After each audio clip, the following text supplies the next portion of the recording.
perlu diperhatikan baik-baik ya apa yang saya sampaikan sebelumnya. Saya itu cuma menekankan jangan terburu-buru menuduh berdusta. Bila ada seseorang itu menukil kalam seseorang yang lain tapi tidak sama persis, tidak sama plek di plek gitu sahabat ya. Loh kenapa? Karena hal semacam itu bisa dialami oleh semua orang, baik sengaja maupun tidak ya. Dan tentu saja itu hal yang wajar bagi manusia bila unsurnya tidak sengaja. Ya bisa jadi lupa atau salah ucap atau salah ketik bila itu bentuk informasi tulis.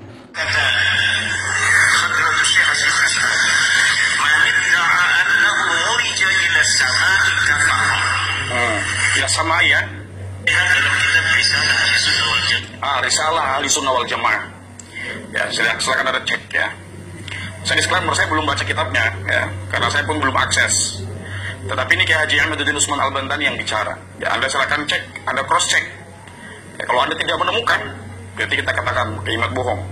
Kiai Haji Imaduddin itu salah dalam menyampaikan yang seharusnya wa kadzalika manidda'a mujalasatallahi wal uruja ilaihi, malah beliau sampaikan menjadi manidda'a annahu urija ila samai kafaro. Orang bersalah dalam menyampaikan sesuatu itu masih bisa kita tolerir. Akan tetapi ingat teman-teman ya, ada kalanya kesalahan itu bisa fatal, apalagi mengatasnamakan orang lain. Dan ketika beliau Al-Mukarram Imaduddin Utsman itu mengatakan dalam kitab Risalatu Ahli Sunnah wal Jamaah, mengatasnamakan Hadratus Syekh Haji Muhammad Hasyim Asy'ari, itu sangat fatal sekali.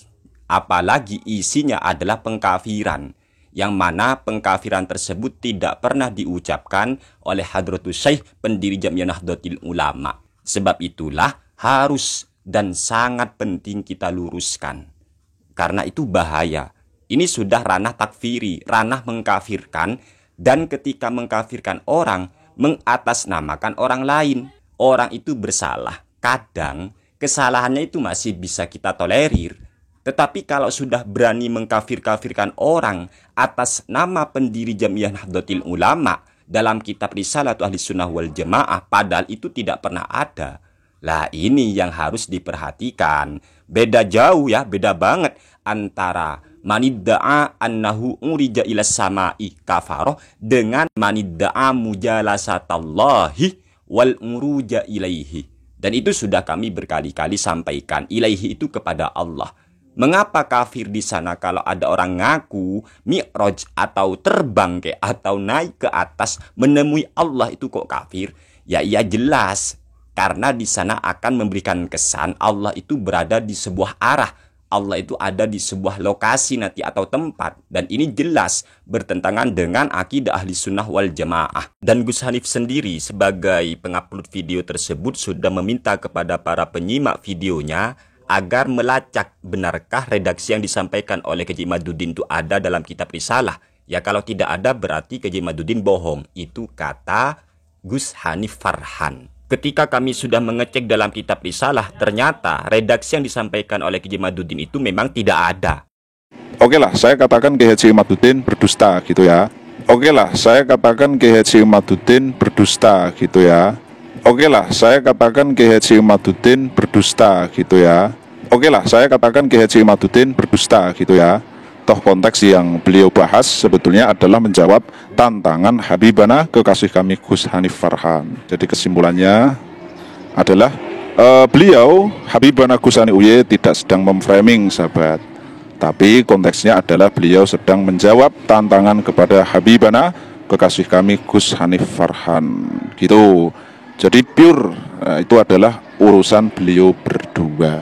Ada pelajaran yang patut kita ambil bersama, yaitu mengenai pentingnya teliti dalam membaca dan hati-hati dalam menyampaikan kalam-kalam orang lain atau menukil gitu. Meskipun saya juga sering terpleset sebetulnya dalam hal ini, tetapi ya setidaknya hal-hal semacam ini bisa menjadi dorongan kita bersama agar lebih berhati-hati lagi.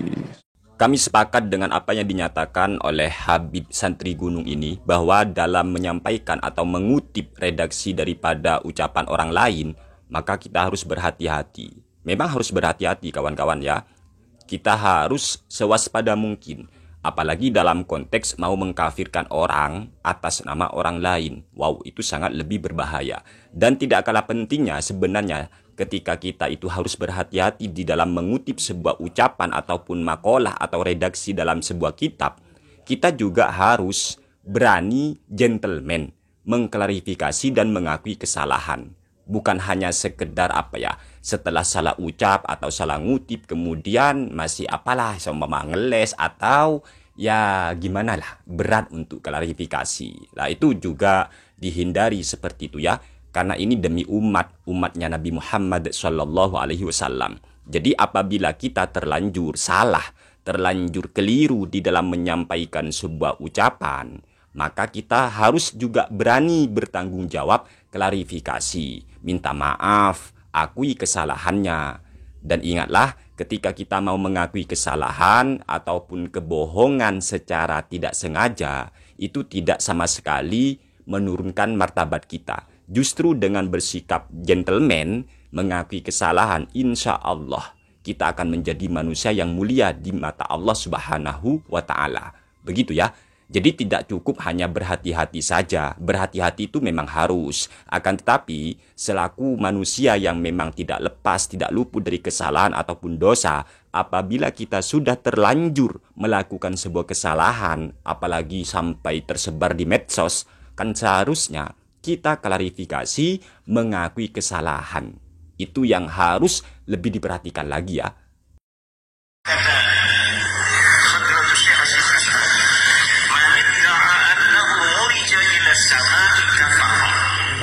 Ya sama ya. Risalah Ahli Sunnah wal Jamaah. Ya, silakan ada cek ya. Saya disclaimer, saya belum baca kitabnya ya, karena saya pun belum akses. Tetapi ini Kiai Haji Ahmaduddin Utsman Al-Bantani yang bicara. Ya, Anda silakan cek, Anda cross check. Ya, kalau Anda tidak menemukan, berarti kita katakan kalimat bohong. Kiai Haji Ahmaduddin itu salah dalam menyampaikan yang seharusnya wa kadzalika manidda'a mujalasatallahi wal uruja ilaihi, malah beliau sampaikan menjadi manidda'a annahu urija ilas samai kafaro. Oke lah, saya katakan Kiai Haji Ahmaduddin berdusta gitu ya. Toh konteks yang beliau bahas sebetulnya adalah menjawab tantangan Habibana kekasih kami Gus Hanif Farhan. Ada pelajaran yang patut kita ambil bersama, yaitu mengenai pentingnya teliti dalam membaca dan hati-hati dalam menyampaikan kalam-kalam orang lain atau menukil gitu. Jadi kita harus hati-hati, lebih hati-hati gitulah sahabat. Atau juga kita menyampaikan kalam-kalam ulama, ya kita juga harus hati-hati. Ya namanya manusia gitu kan. Meskipun saya juga sering terpleset sebetulnya dalam hal ini, tetapi ya setidaknya hal-hal semacam ini bisa menjadi dorongan kita bersama agar lebih berhati-hati lagi. Sekian, wallahu a'lam bishawab. Ihdinas siratal mustaqim. Assalamualaikum warahmatullahi wabarakatuh.